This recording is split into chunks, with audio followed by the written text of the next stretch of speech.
Hello दोस्तों, मैं Sunil Sutar, junior account assistant Indian railway, आप सभी का अपने यूट्यूब चैनल एसएस क्लासेज पे स्वागत करता हूं। तो दोस्तों, आज अपने 15 क्वेश्चन की क्लास लेके आया हूं आपके लिए। और जेई का एग्जाम और टेक्नीशियन के एग्जाम के लिए काफ़ी इम्पोर्टेंट है। उन्हीं के लिए स्पेशल टेस्ट बनाए हैं।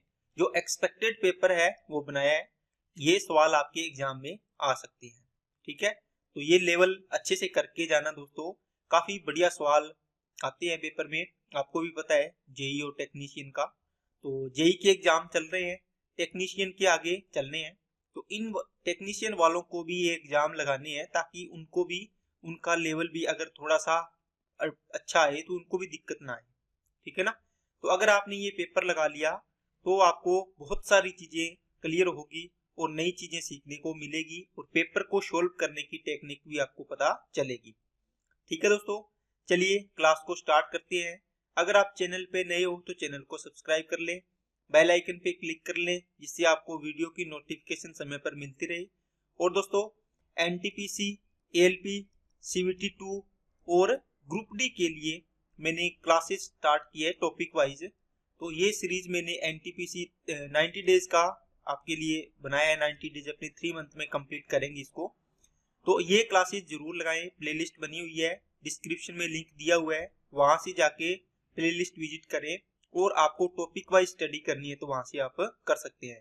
और पॉइंट टू पॉइंट बातें करके आपको बहुत सारी चीजें अच्छे से बता रहा हूं मैं और अच्छे से टॉपिक क्लियर कर रहा हूँ। ठीक है, चलिए अब अपनी क्लास को स्टार्ट करते हैं। देखो दोस्तों, वीडियो को रोका करो, उसके बाद उसको क्वेश्चन को सॉल्व करने की कोशिश करो, फिर इसका सॉल्यूशन देखा करो। ठीक है, तो चलो। एक व्यापार में ए सक्रिय साझेदार है और बी निष्क्रिय साझेदार है। ए 5,000 रुपये लगाता है तथा बी 6,000 रुपये लगाता है। ए को लाभ का 15% व्यवहार संभालने के लिए मिलता है और शेष लाभ उनके बीच उनकी पूंजी के अनुपात में बंट जाता है। 880 रुपये के कुल लाभ में से ए को कितनी राशि मिलेगी? दोस्तों, आपने एक तो एक्टिव और एक जो एक्टिव पार्टनर होता है, जैसे दो पार्टनर है, ये एक्टिव पार्टनर है, इसको आपने देखा होगा, ये काम को संभालता है, पूरी चीजों को देखते हैं। इसने बस पैसे पैसे लगाए हैं। तो आप देखो, इसने बोला कि इनके बीच में जो रेशो होगा लाभ का वो क्या होगा, इनके पूंजी के अनुपात में बंटेगा। प्रॉफिट इनके लाभ का अनुपात होगा जो इनकी पूंजी है ना। तो पूंजी देखो कितनी लगाई है इसने, 5,000 रुपये लगाई है। इसने कितनी लगाई है, 6,000 रुपये लगाई है। ठीक है, ए को कितने साल का टाइम दिया है, 1 साल का होगा ना, कोई टाइम नहीं दे तो टाइम 1 साल का होगा। अब देखो टोटल लाभ हुआ 880 रुपये। इसमें से कहता है कि 15% व्यापार संभालने के लिए ए को मिलता है। इसका मतलब जो 75% राशि, सॉरी 85% होगी ना, वो राशि होगी जो किसमें बंटेगी, ए और बी में बंटेगी।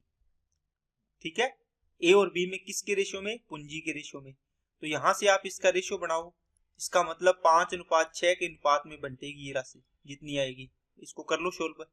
0, ये 44 हो गया, ये 5 हो गया, 5 से काटा 17, 17 चौके 68 और 17 चौके 68, कितना हो गया दोस्तों, 8, और ये 4, ये 748। इसका मतलब 5 और 6 11 रेशियो की वैल्यू 748 होगी। एक रेशियो की वैल्यू 11 छिके 66 और 11 8 88। तो ए को कितना मिलेगा, 5 गुना 5 पार्ट निकालो तो 68 इंटू 5 करोगे तो कितना आ जाएगा, 340 आ गया। आपको ए का हिस्सा पूछा था, 340 नहीं आएगा दोस्तों।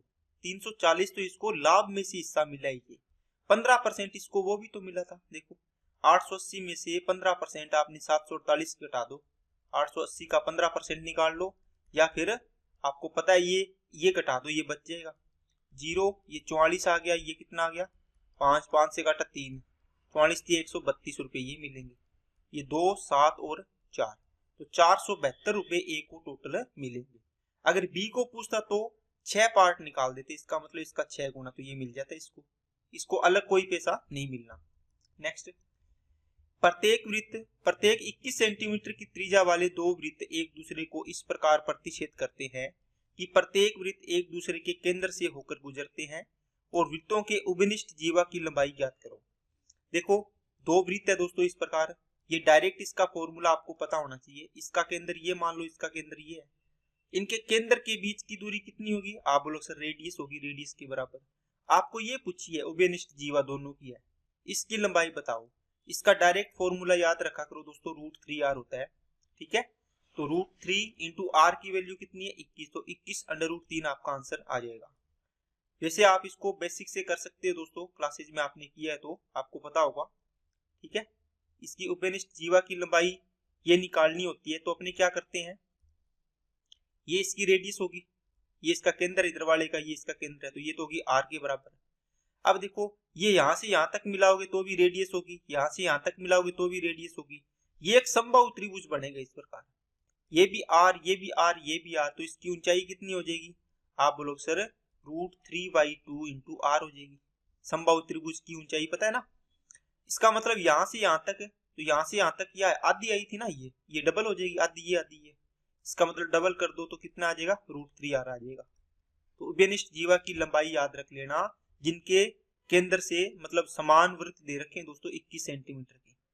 ठीक है, नेक्स्ट, एक थैले में 105 सिक्के हैं, जिनमें से कुछ 1 रुपये 50 पैसे और 25 पैसे के सिक्के हैं।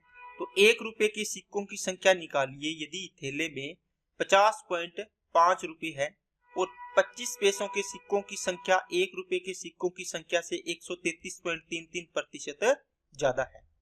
देखो 1 रुपये 50 पैसे और 25 पैसे के सिक्के हैं, इसमें आपको टोटल कितने रुपए दिए हैं? 105 सिक्के हैं टोटल दोस्तों, लेकिन इसमें 25 पैसे के सिक्के और 1 रुपये के सिक्कों का रेशियो दे रखा है। 1 रुपये और 25 पैसे के सिक्के हैं, इनका रेशियो दे रखा है कि 1 रुपये के सिक्कों की संख्या से इतनी ज्यादा है। इसकी फ्रैक्शन वैल्यू कितनी होगी दोस्तों? 1 + 1/3 करोगे क्या, है ना, 3 एकम 3 और 1 4/3, मतलब इतना ज्यादा है। मतलब किसके पास 1 रुपये की सिक्कों की संख्या 3 है, तो इससे 3 से 4 ज्यादा कितनी होगी? 7 होगी। मतलब 25 पैसे के सिक्के कितने हो जाएंगे? 7 हो जाएंगे। अब देखो इसमें 3 होगी, ये 7 होगी। इस 50 पैसे का कुछ नहीं बोला इसने, इनको x मान लो, 3x 7x हो गए। 105 सिक्के थे टोटल, उसमें से 7 और 3 10x, तो ये होगी, तो ये बच गया किसका? इस वाले बच गए, ये घटा दिया आपने। ठीक है, अब देखो टोटल रुपए बनाने आपको, ये फेस वैल्यू होगी, ये फेस वैल्यू होगी, ये कॉइन का रेशियो हो गया, कितने कॉइन है? 1 रुपए के 30 3x सिक्के है, मतलब 100 पैसे मान लो इसको, सबको पैसे में कर लो, इसको भी पैसे में कर दो, तो कितने हो गए? 300x हो गए, है ना टोटल पैसे। ये 50x इसको कर दो, 5 5 25 हो गया, 0 5 हो गया, माइनस का 500x हो गया और प्लस का 25 7 175x हो गया। ये टोटल रुपए बन गए दोस्तों। अब आपके पास अमाउंट बन गई, कितने रुपए आपके पास है? 50.5 रुपए। इसको दोस्तों 100 से 100 पैसे से मल्टीप्लाई कर दो, तो एक तो हट जाएगा, 50 50 आपके टोटल पैसे आ जाएंगे। क्यों? क्योंकि इनको भी आपने पैसे में लेके चल रहे हो, तो इसको भी पैसे में चेंज कर दो, आसान हो जाएगा। इनको ऐड कर दो, तो 300, ये माइनस का 200 और ये 25x बचेगा यहाँ पर। ठीक है, ये माइनस का बचेगा उधर, इधर भी माइनस का हो जाएगा ना, इधर जाएगा तो। और इसमें से ये 52 50 माइनस करो, 0 0 2 250 बच गया, 200 बच गया सॉरी, 25 से काटोगे 8 हुआ, तो x की वैल्यू आई 8। आपको देखो 1 रुपये के सिक्के पूछे, तो 8 दिया, 24x आपका आंसर आ जाएगा, 24x नहीं 24। तो अच्छा सवाल है दोस्तों, इंपॉर्टेंट सवाल है, आपको इस सवाल को अच्छे से करना है। इस प्रकार मैं अच्छे सवाल लेके आया हूँ आपके लिए। नेक्स्ट, एक नाविक धारा के विपरीत 24 किलोमीटर और धारा की दिशा में 36 किलोमीटर की दूरी तय करता है और हर बार 6 घंटे का समय लेता है। धारा की चाल ज्ञात करें। दोस्तों धारा की दिशा में वो कितना चलता है? देखो धारा की दिशा में वो चल रहा है n+d, 24 किलोमीटर चलता है। इसका मतलब n+d स्पीड कितनी आ जाएगी? स्पीड बराबर डिस्टेंस अपॉन क्या होता है? टाइम होता है। धारा की कौन सी दिशा की बात करनी है? धारा की विपरीत दिशा, तो n-d आएगा ना। कितना आएगा? 24 दूरी तय कर रहा है, कितने घंटे में? 6 में, तो 6 चौके 24, तो चाल कितनी आ गई? 4 आ गई। धारा की दिशा में जाएगा तो स्पीड कितनी आएगी? 36 किलोमीटर जा रहा है और टाइम 6 घंटे ले रहा है, 6 6 36, तो 6 आ गई स्पीड। देखो अब सोल्व कर सकते हो, n की वैल्यू निकालनी हो, धारा की चाल पूछी है तो n की मत निकालो, डायरेक्ट d की निकालो। कैसे निकालोगे? इस दूसरे वाले की निकालनी होती है, डिफरेंस करके 2 का भाग कर दो, कितना आ गया 1, ये आंसर आ गया। ओके, n की वैल्यू निकालनी होती तो इनको जोड़ के 2 का भाग कर तो 10/2 आ जाती, कितनी 5। नेक्स्ट, अंश को 20%, हर को 30% बढ़ाया, भिन्न हो जाती है, कितनी हो जाती है दोस्तों 9/13 हो जाती है। ये थोड़ी मिस्टेक हो गई है। मूल भिन्न बताओ। मान लो मूल भिन्न आपकी x अपॉन y थी, आपने अंश में क्या किया 20% वृद्धि कर दी, 120 कर दो। हर में 30% वृद्धि कर दी, 130% कर दो। बराबर कितनी हो जाती है भिन्न 9/13 हो जाती है।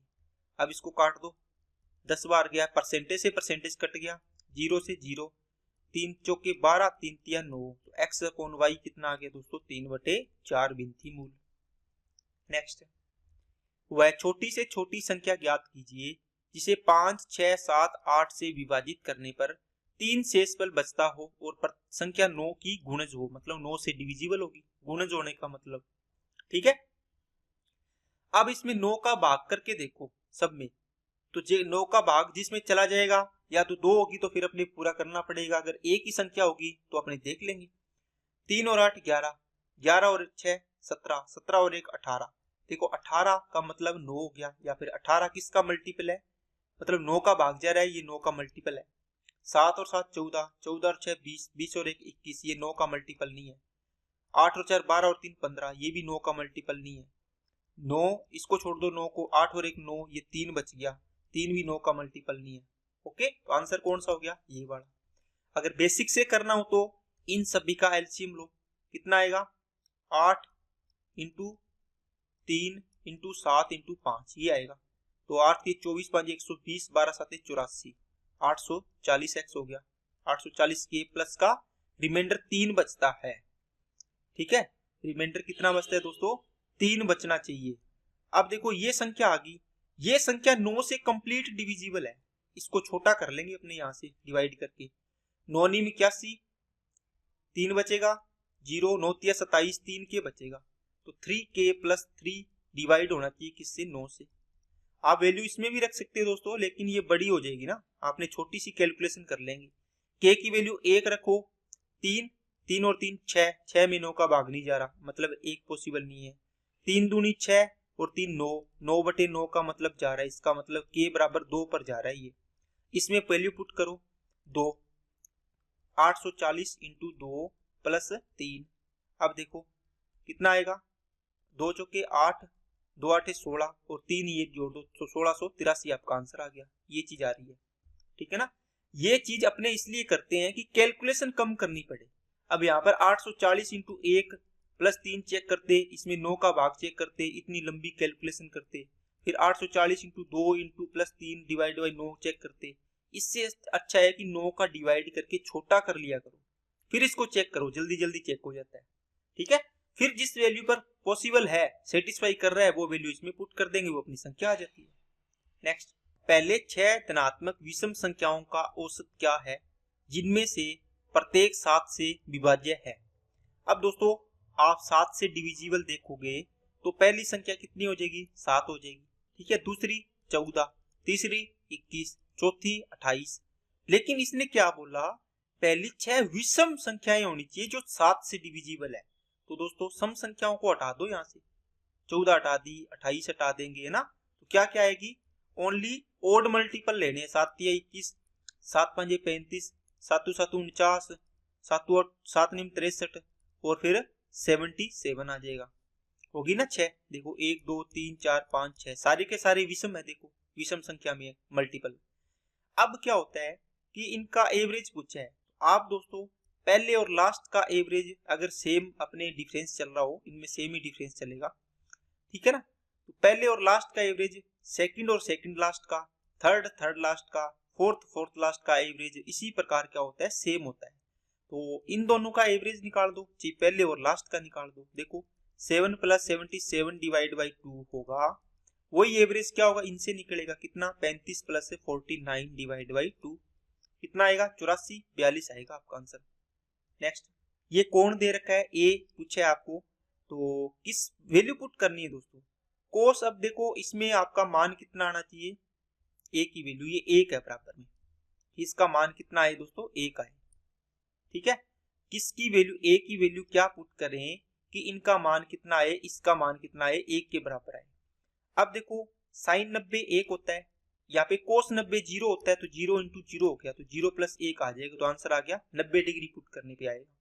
नेक्स्ट, एक आदमी ने अपनी पूंजी का 1/3 भाग 7% की दर पर, 1/4 भाग 8% दर पर और शेष भाग 10% दर पर, जिससे उसे 561 रुपए की वार्षिक आय प्राप्त होती है, तो उसकी पूंजी बताओ।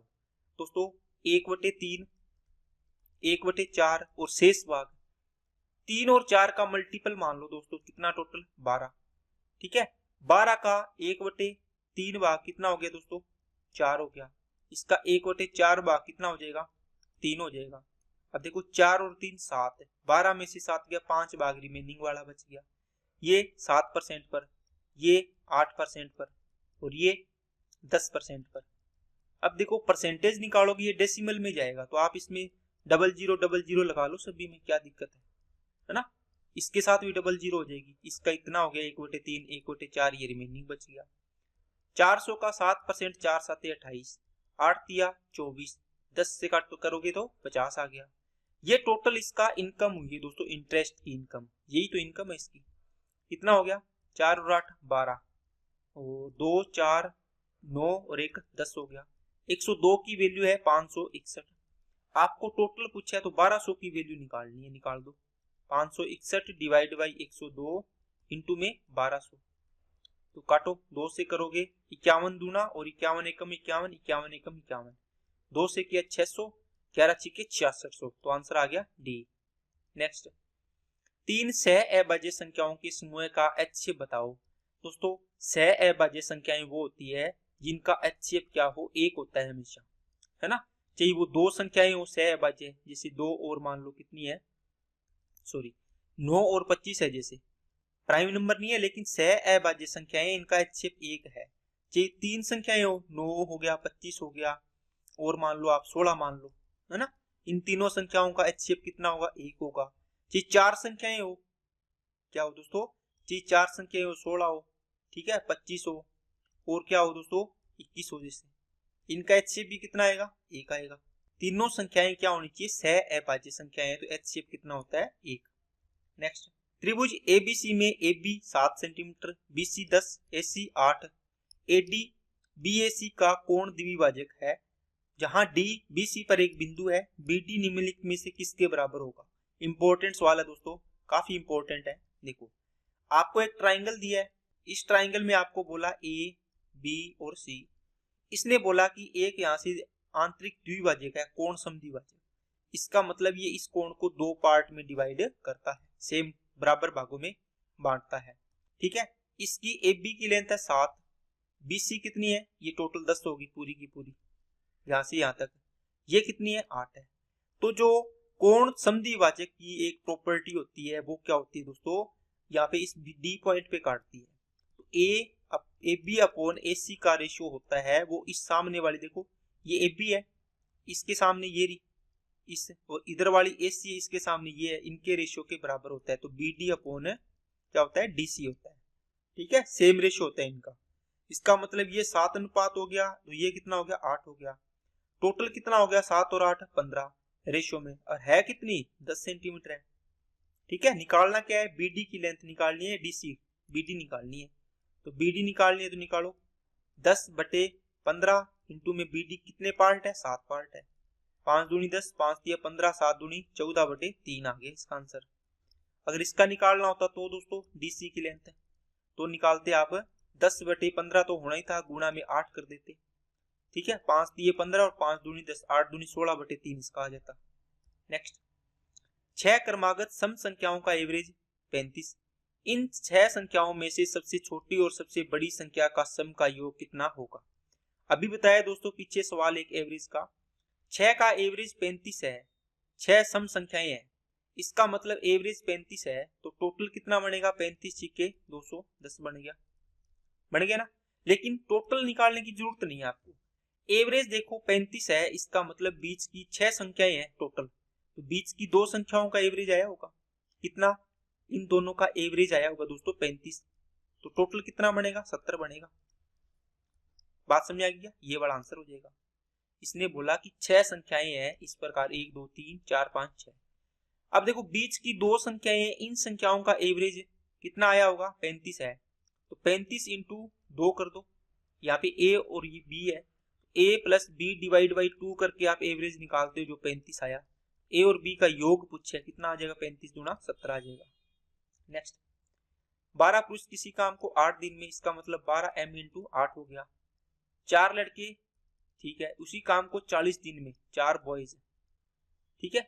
9 लड़के 3 पुरुष कितने दिन में करेंगे, रेशियो बढ़ा लो दोस्तों, 4 से काटा 3 और 8 से काटा 5 बार, तो मेन और बॉयज का रेशियो हो गया 5:3 हो गया। टोटल वर्क इससे निकाल लो चाहिए इससे निकाल लो, इसमें निकालोगे तो 12 इंटू 5, m की वैल्यू 5 इंटू 8 हो गया टोटल वर्क। अब ये काम करवाना है 9 लड़के और 3 पुरुष। तो 9 लड़के का मतलब 9 3 27, तो ये होगी, और 3 पुरुष लेने हैं तो 5 3 15, ये होगी। एक दिन में इतना काम करेंगे तो ये हो गया 42 हो गया, ठीक है। 6 दूनी 12, 6 7 42, तो 8 5 40 दूना 80/7 आपका आंसर आ जाएगा। Next 6 cot a equal to 5, तो इसकी वैल्यू निकालनी है दोस्तों।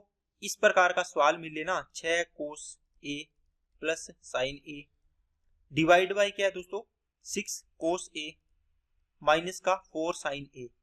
आप ऊपर नीचे देखोगे ना, इनमें डिग्री सेम है, इसका मतलब देखो टोटल पावर एक पावर है, मैक्सिमम पावर इसमें भी 1 है। तो आप यहां से वैल्यू पुट कर सकते हो सीधी, पावर अलग होती है फिर अपने सीधी वैल्यू पुट नहीं कर पाएंगे।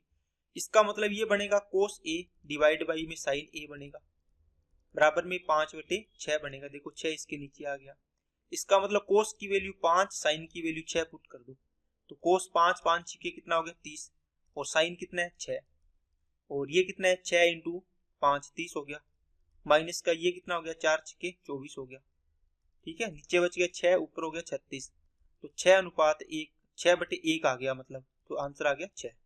नेक्स्ट एक कार मरम्मत के बाद 108 किलोमीटर प्रति घंटा की चाल से गति करती है और मरम्मत करने से पहले 72 की स्पीड से गति करती है। यह मरम्मत करने के बाद 3 घंटे में x किलोमीटर की दूरी तय करती है। तो मरम्मत दोस्तों 2 चीज बन गई, एक तो रिपेयर आफ्टर रिपेयर, और एक बिफोर रिपेयर मतलब रिपेयर से पहले, ठीक है। इसमें स्पीड थी 72 की, और आफ्टर रिपेयर करने के बाद इसकी स्पीड होगी 108। अब ये 3 घंटे में x किलोमीटर मतलब x की डिस्टेंस आ गई आपकी, 300 कितना आ जाएगा 24 आ गई। देखो 1 घंटे में 108, तो 3 घंटे में 324। अब ये कहता है मरम्मत करने से पहले 5x किलोमीटर की दूरी तय करने में समय निकालना है। तो अब देखो x इतनी आई है, इसका मतलब 5x कितनी हो जाएगी, 324 इंटू 5 हो जाएगी। मरम्मत करने से पहले स्पीड कितनी 72 थी, ये टाइम निकालना, टाइम आ जाएगा दूरी बटे चाल आ गया, तो 18 से काट दो, 18 चौके 72, 2 आ गया, ये 9 आ गया, 9 5 45/2 आ गया, इसका मतलब 22.5 आएगा इसका, तो 22.5 घंटे आ गया आंसर, ठीक है। तो ये दोस्तों आपके सवाल थे 16 क्वेश्चन, अच्छे सवाल थे, और इनको कम से कम 2 बार तो जरूर करना है ना। कुछ सवाल है जो सिंपल है, लेकिन कुछ सवाल ऐसे थे जो 2 बार करके आपको इसका कॉन्सेप्ट को अच्छे से बिल्ड कर लेना है, ताकि एग्जाम में जब आपके पास सामने सवाल आए तो आपको वहां पर टाइम ना लगे। तो आज की क्लास में इतने रखते हैं, वीडियो अच्छे लगे तो लाइक करना, चैनल को सब्सक्राइब नहीं किया तो चैनल को सब्सक्राइब करें, बेल आइकन पे क्लिक कर लें, और इस वीडियो को अपने दोस्तों के पास ज्यादा से ज्यादा शेयर करें, ताकि उनके भी एग्जाम में अच्छा हो, क्योंकि उनका भी एग्जाम है। Okay, thank you.